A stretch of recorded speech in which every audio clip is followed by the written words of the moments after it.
បាទប្រិមត្តទស្សនិកជនយើងទៅចាប់អារម្មណ៍ព័ត៌មានពីខាងកងកម្លាំងកងទ័ពកម្ពុជាដែលឈរជើងនៅព្រំដែនកម្ពុជាថៃចំណុចប្រាសាទតាមាន់ដែលជាកងកម្លាំងនៃកងពលតូចថ្មើរជើងលេខ42បាទគ្រប់គ្រងដោយលោកឧត្តមសេនីយ៍អ្នកវង្សបាទនៅថ្ងៃម្សិលមិញនេះតាមរយៈ page Facebook របស់កងពលតូចថ្មើរជើងលេខ42បានឲ្យដឹងថា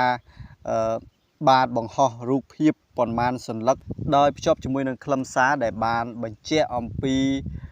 ស្ថានភាពទូទៅនៅតំបន់ប្រាសាទតាមាន់ដែលក្នុងនោះយើងឃើញថាមានទាំងកងទ័ពកម្ពុជានិងកងទ័ពថៃបាទឈរជើងរួមគ្នានៅតំបន់ប្រាសាទតាមាន់គឺនៅបរិវេណប្រាសាទតាមាន់នោះតែម្ដងហើយខ្លឹមសារនោះគឺបាទបញ្ជាក់ឲ្យដឹងថានៅពេលនេះបាទកងកម្លាំងទាំងពីរគឺកំពុងតែមានកិច្ចសហការគ្នាល្អជាប្រក្រតីទេបាទដោយអនុវត្តតាមស្មារតីបាទគោលការណ៍ព្រំដែនសន្តិភាពបាទមិនមានការប្រឈមមុខដាក់គ្នាឬក៏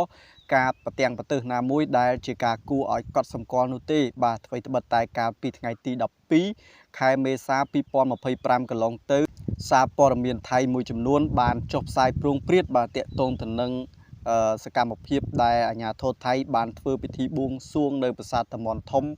ដែលគេចាត់ទុកថាជាពិធីប្រចាំឆ្នាំបាទរៀងរាល់ខែមេសាបាទគឺគេតែងតែធ្វើពិធីបួងសួងដូចនេះនៅប្រាសាទតាមាន់ជារៀងរាល់ឆ្នាំហើយនៅឆ្នាំ2025នេះគឺជាពិធីបួងសួងលើកទី22ហើយនោះបាទអញ្ចឹងទេយើងឃើញថាស្ថានភាពបាទនៅតាមព្រំដែនបាទនៅតំបន់ប្រាសាទតាមាន់រហូតដល់ពេលនេះគឺមិនមានអ្វីជាការប្រែប្រួល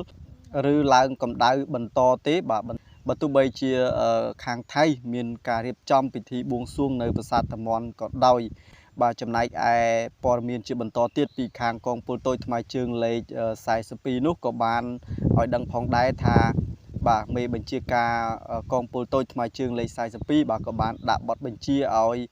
កងកម្លាំងនឹងគឺចុះយាមល្បាតនៅតាមព្រំដែនដើម្បីរឹតបន្តឹងបាទគេហៅថាសុវត្ថិភាពនៅតាមព្រំដែនបទល្មើសនានាបាទហើយនឹងមានកិច្ចសហប្រតិបត្តិការល្អជាមួយនឹងបណ្ដាប្រទេសបាទជាមិត្តជិតខាងកម្ពុជាគឺនៅទីនោះគឺនៅប្រទេសថៃតែម្ដងបាទអញ្ចឹងយើងឃើញថាព័ត៌មានទូទៅបាទក្រោយពីពេលដែលសកម្មភាពរបស់ថៃបានធ្វើពិធីបួងសួងនៅប្រាសាទតាមាន់បាទក៏មិនមានប្រតិកម្មអ្វីដែលជាសញ្ញានៃការឡើងកម្ដៅនៅតំបន់ព្រំដែននោះដែរមានន័យថាស្ថានភាពបាទព្រំដែនគឺមានលក្ខណៈស្ងប់ស្ងាត់បាទល្អប្រសើរដោយសពមួយដងទេប្រិមិត្តណាបាទហើយខាងភាគីថៃពេលបច្ចុប្បន្ននេះគឺកំពុងតែសប្បាយបាទជាមួយនឹងកម្មវិធីសង្ក្រាន្តសម្រាប់សង្ក្រាន្តថៃនៅក្នុងឆ្នាំនេះគេហៅថាមហាសង្ក្រាន្តតែម្ដងបាទដែលធ្វើធំបាទមានរយៈពេល5ថ្ងៃចាប់ពីថ្ងៃទី12ដល់ថ្ងៃទី16បាទខែមេសា2025បាទនៅទីក្រុងបាងកកឬក៏នៅតាមបណ្ដាខេត្តនានាហ្នឹងគឺពងពេញបាទលេងជះទឹកប៉ាតម៉ាសៅបាទក៏ដូចជាមានការប្រគំតន្ត្រីឬក៏ការបង្ហាញសូរផ្សេងដែលថៃចាត់ទុកថាជាការបង្ហាញពីសិល្បៈវប្បធម៌របស់ថៃជាពិសេសនោះគឺ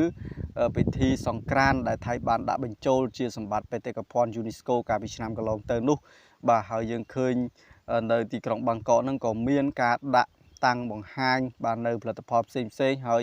ជាពិសេសទៀតនោះបាទគឺការបង្ហោះដ្រូនបាទជាច្រើនរយគ្រឿងបង្កើតជារូបភាពផ្សេងបាទដែលថៃគិតថាជា soft power បាទមានន័យថាអំណាចសន្ទុនបាទតាក់ទាញភ្ញៀវទេសចរបរទេសឲ្យមកលេងកម្សាន្តនៅប្រទេសថៃក៏ដូចជាការផ្សព្វផ្សាយពីវប្បធម៌ថៃផងដែរ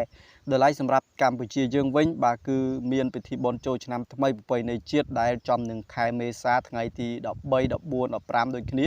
បាទដែលរយៈពេល3ថ្ងៃនេះគឺប្រជាពលរដ្ឋកម្ពុជាយើងកំពុងតែរៀបចំពិធីទទួលទេវតាបាទយើងហៅថាពិធីបុណ្យចូលឆ្នាំថ្មីហើយមួយរយៈចុងក្រោយនេះបាទយើងហៅថាសង្ក្រាន្តតាមបណ្ដាខេត្តនានាដូចជាសង្ក្រាន្តនៅខេត្តសៀមរាបគេហៅថាអង្គរសង្ក្រាន្ត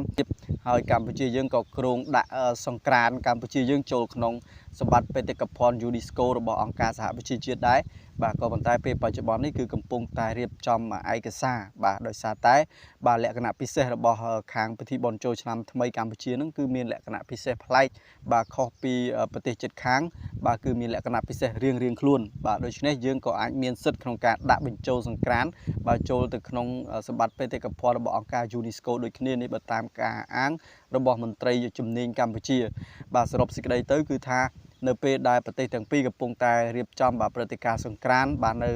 ក្នុងខែមេសា2025នេះដើម្បីបង្កើតភាពសប្បាយរីករាយបាទគឺលក្ខណៈថាកិច្ចការងារព្រំដែននោះបាទគឺហាក់មានភាពល្អប្រសើរបាទមិនមានអ្វីជាការពុះកញ្ជ្រោលនោះទេ